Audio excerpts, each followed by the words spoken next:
opened the show in which the pesky Senator Joanne Brown, Republican, was taking the chief of the Guam Fire Department to task a little bit, Chief Dan Stone. So there were some comments here. Anita Attorney Blas McHale. We might play that story. I don't know. Do we have it? Maybe we'll play it. Anyway, she goes, complaints were made by someone who works for the fire department. This is relative to high-level administration people in GFD getting overtime, right, Senator? Good morning. Yes, that issue, if you recall, I think it's actually one of the first complaints that were made to my office earlier this year regarding the overtime hours that were being worked by the administrative staff of the Guam Fire Department. Yeah, so we had a couple of comments. Complaints were made by someone who works for the fire department. The person who made the complaint doesn't want to lose his or her job. They should put a time clock where you punch in and out. Andrew Terlahi comments, did the fire chief just complain about firefighters not being gainfully employed on their 24-hour shifts? Yeah, that was kind of interesting what he had said about the administration racking up. And I'm going to go ahead and play the story real quick, Bree, just to provide a little context for this. Again, this is a great piece out of the KUAM news team by Joan Gonçalves. Good morning. It does occur, unfortunately, in government agencies. Senator Joanne Brown is referring to personnel falsifying timesheets regarding overtime. According to the complaint, Guam Fire Department personnel were allegedly working hours they are not entitled to, with firefighters who had been assigned to work administrative duties receiving overtime compensation for hours they were not working. Speaking to Fire Chief Dan Stone, Brown said it's been a long-standing allegation that plagues GFD. And I wanted to get your official public response with regards to that, because the concern was raised, and again, Chief, this comes from your side of the aisle. I don't work at the Guam Fire Department. We don't. We're not there to see who's following their hours and who is not, but certainly ultimately that decision and responsibility lies with you. They are working their hours. If there are any complaints or allegations of misuse or abuse, I would encourage anybody to go ahead and bring that up to us, and specifically bring it to my staff assistance office, which handles those types of complaints, accusations, or concerns. And we will investigate it to the fullest extent. Are you checking? Because I ended up finding out employees were claiming hours that they weren't working, because I went and checked in the evenings and the weekends because things weren't adding up to me. And it's unfortunate that it happens, but it does happen. I'd like to think it doesn't happen at the Guam Fire Department. She adds that the law is very clear as to who is entitled to these hours. The intent was never for administrative personnel to be put in the same line of compensation. Senator Brown continued to press the fire chief. How are you looking internally within your operations to ensure that this is not an issue? I mean, how are your administrative people working how many hours a day, 5 days a week, to address those hours? And why is there so much need for administrative oversight when the real work is actually out in the fire department, out in the community? Chief Stone said that if there are those in the department who feel that is the case, he invites them to come up to the headquarters and try to work the administrative hours. While those at the fire stations, they come in, they do their 24-hour shifts. Not all of that is productive time, in that they have those rest periods and they're allowed to be able to sleep, basically. Whereas those that are administrative are working those all those hours.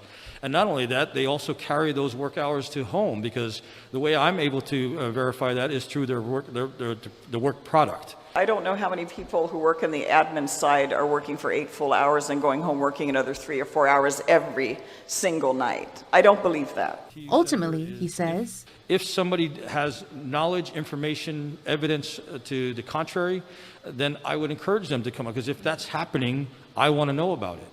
Reporting for Guam's News Network, I'm Joanne Gonçalves. 115.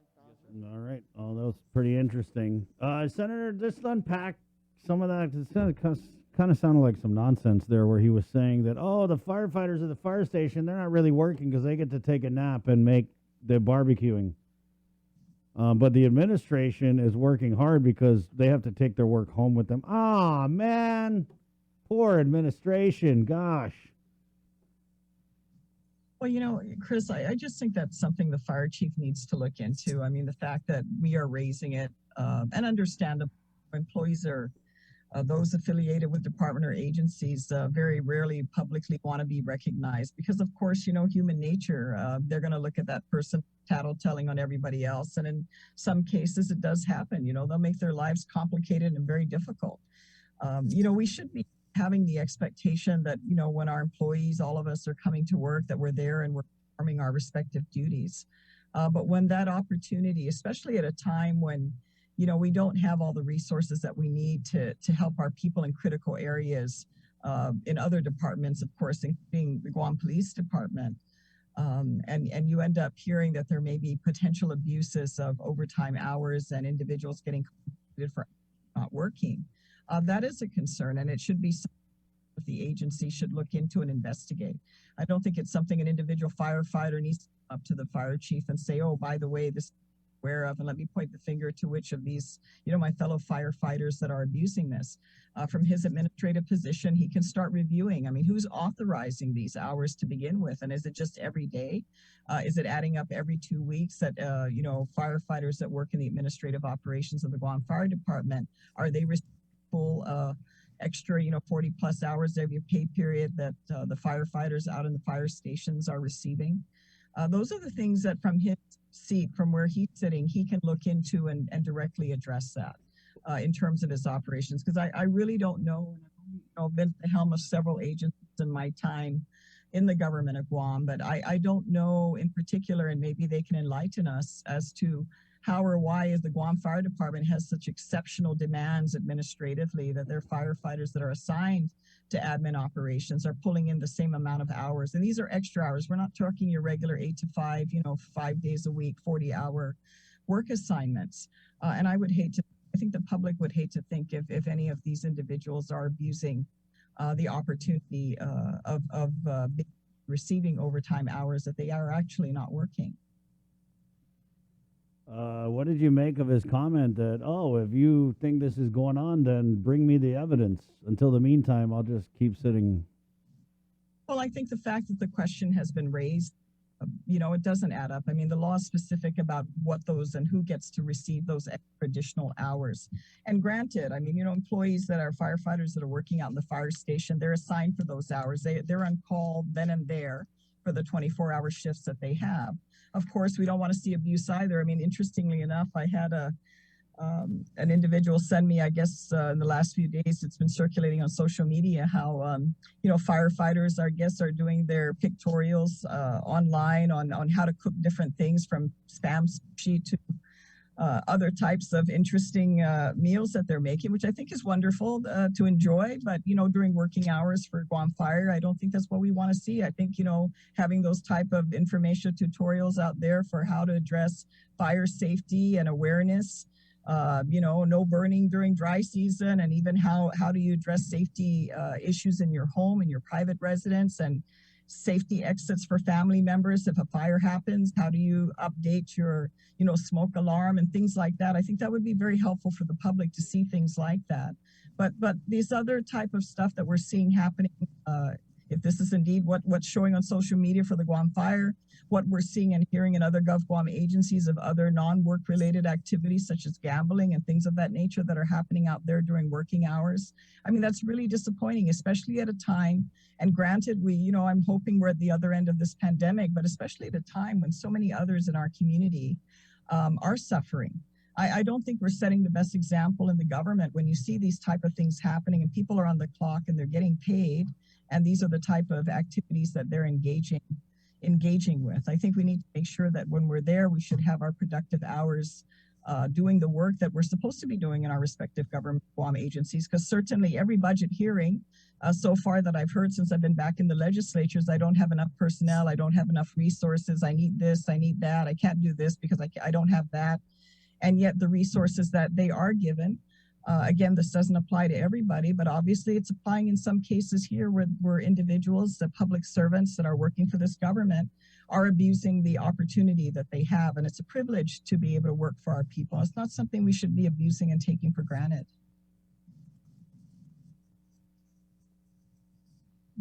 Senator, you mentioned that you checked on this. When you say that, did you make a phone call or did you physically go to like a fire station or? No, I was referencing when I was what talking did to you the mean? fire chief.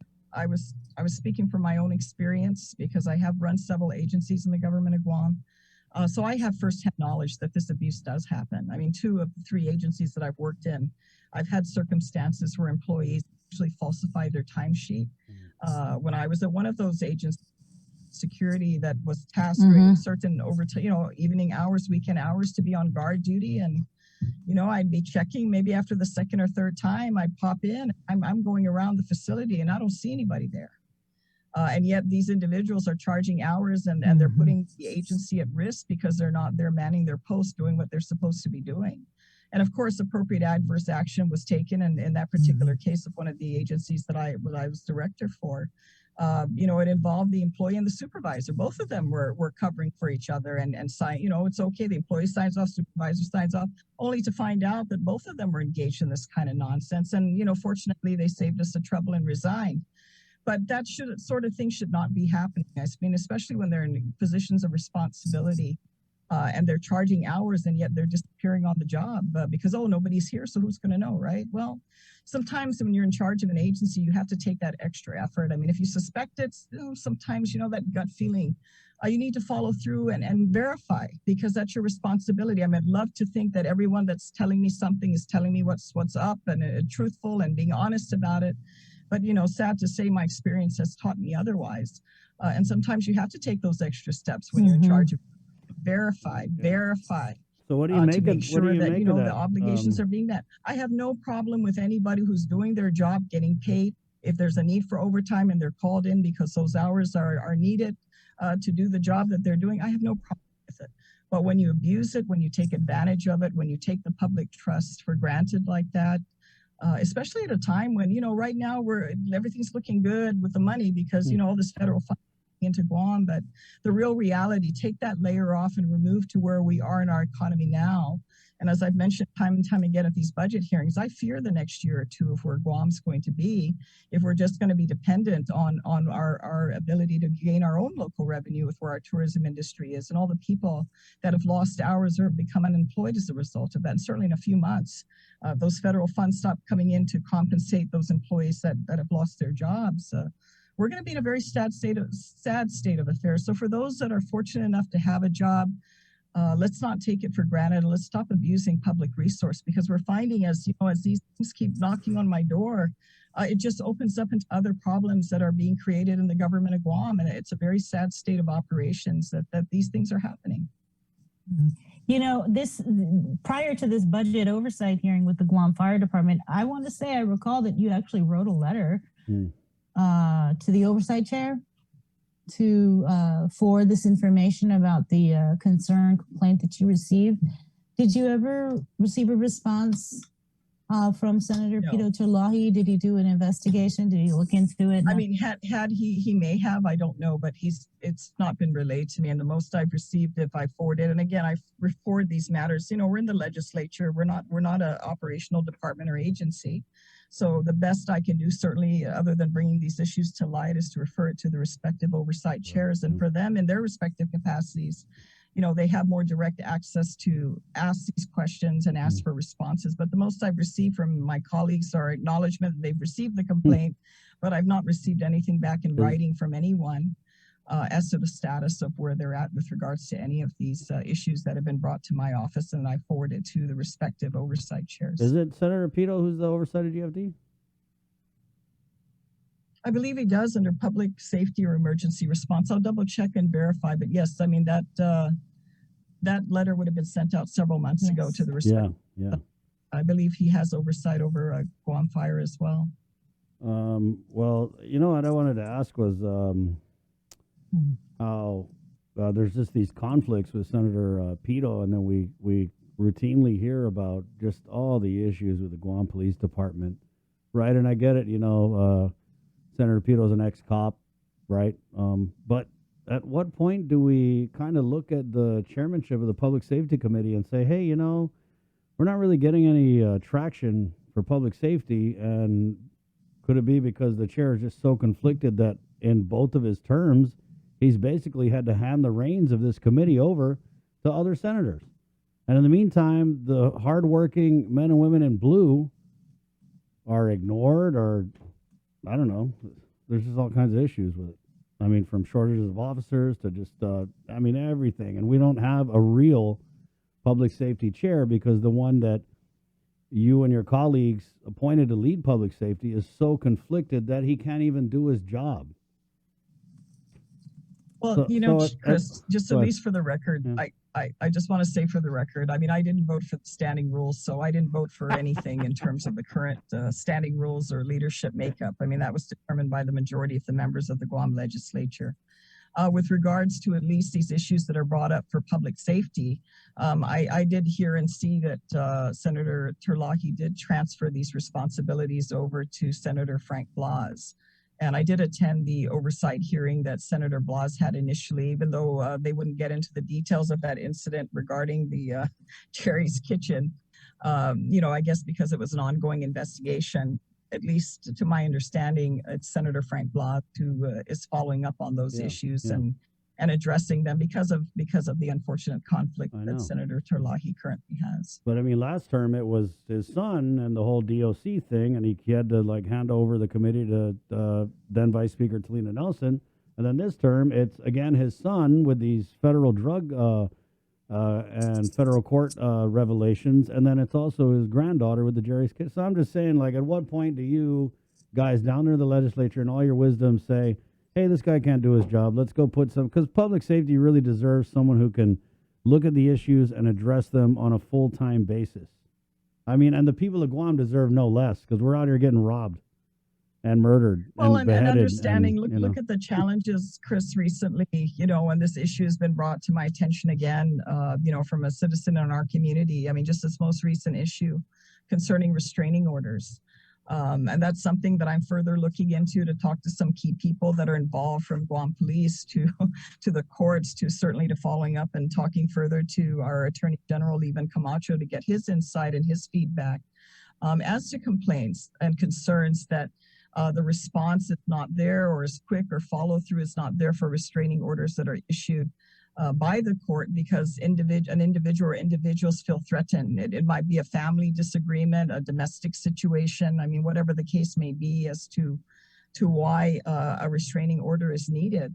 But that incident that happened last weekend is of concern. And of course, I'm sure they're doing their investigation. I'm happy that they caught the individual that's involved. But what a tragic situation when we see and hear that this is happening in our community. And those individuals that are further victimized, not only did they have to go through the legal process to even get the restraining order, but then living in fear.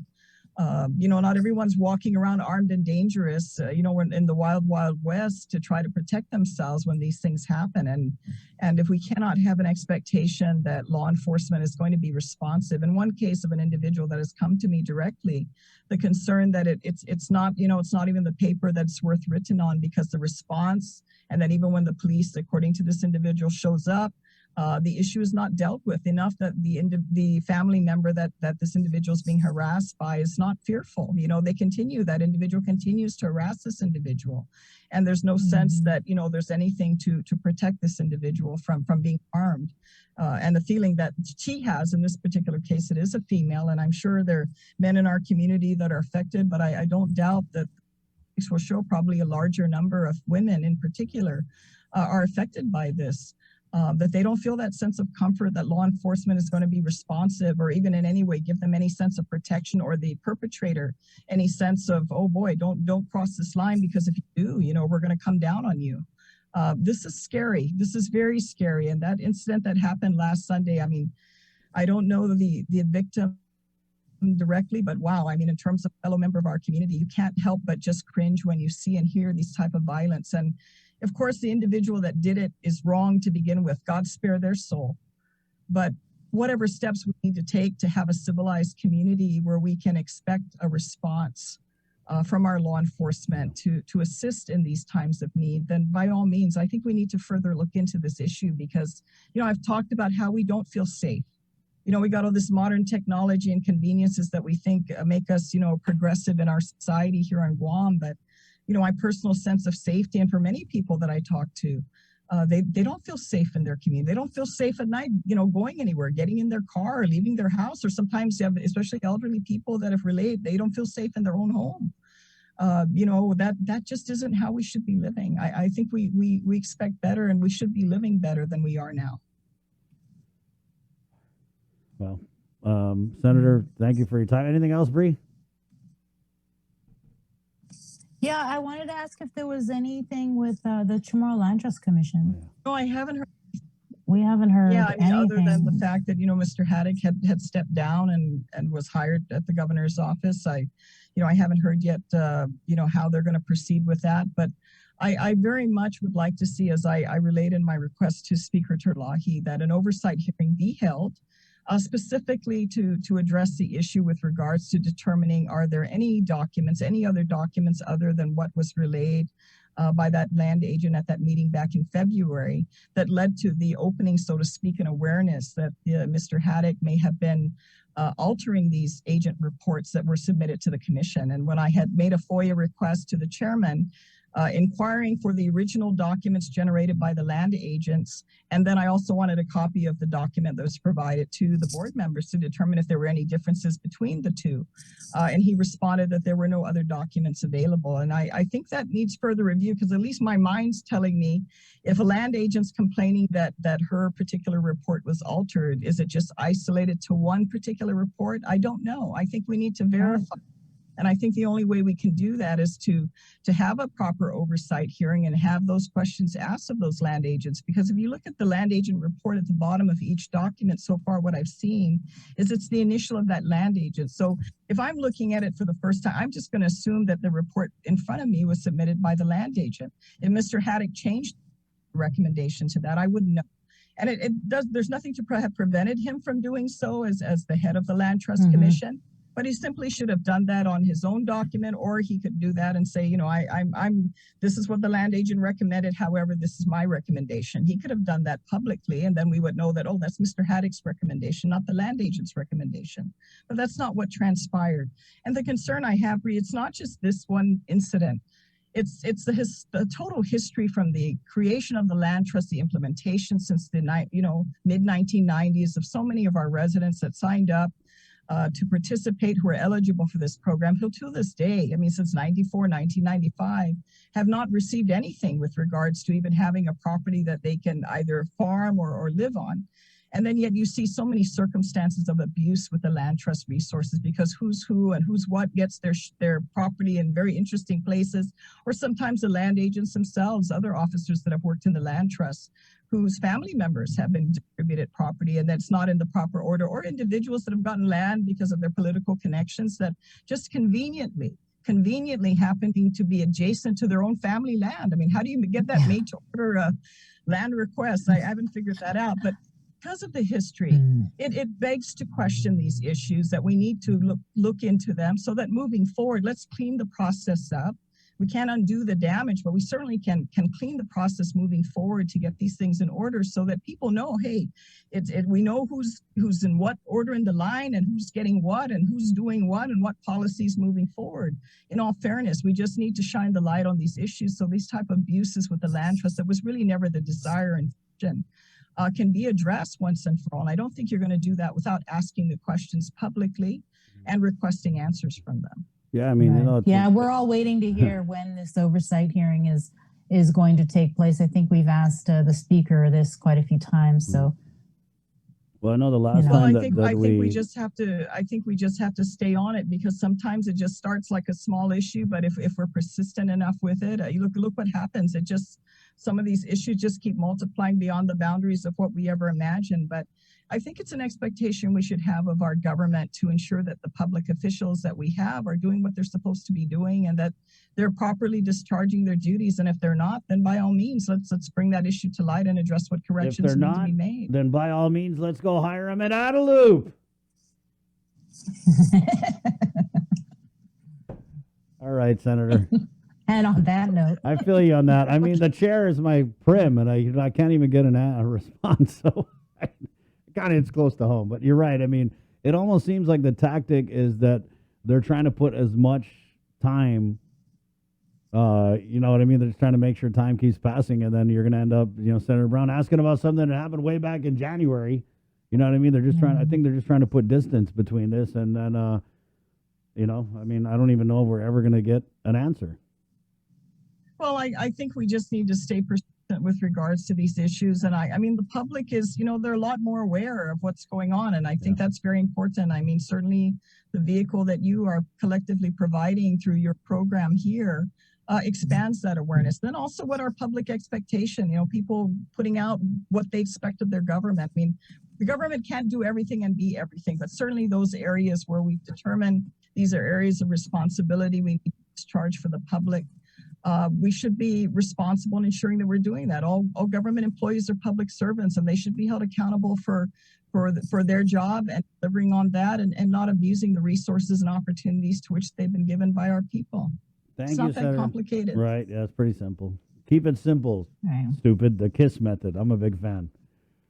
All right. Thank you, Senator. Hopefully we'll come back again another time, because like I said, I'm going to look into this issue further with regards to finding out what's going on with these orders, protective orders, and why they're not being enforced, and also what's the response. That's probably something I'm going to ask for another oversight hearing from our public safety division, because I think this whole issue, getting that issue on the table and further dialoguing, because of what's been happening and the complaints that I've heard.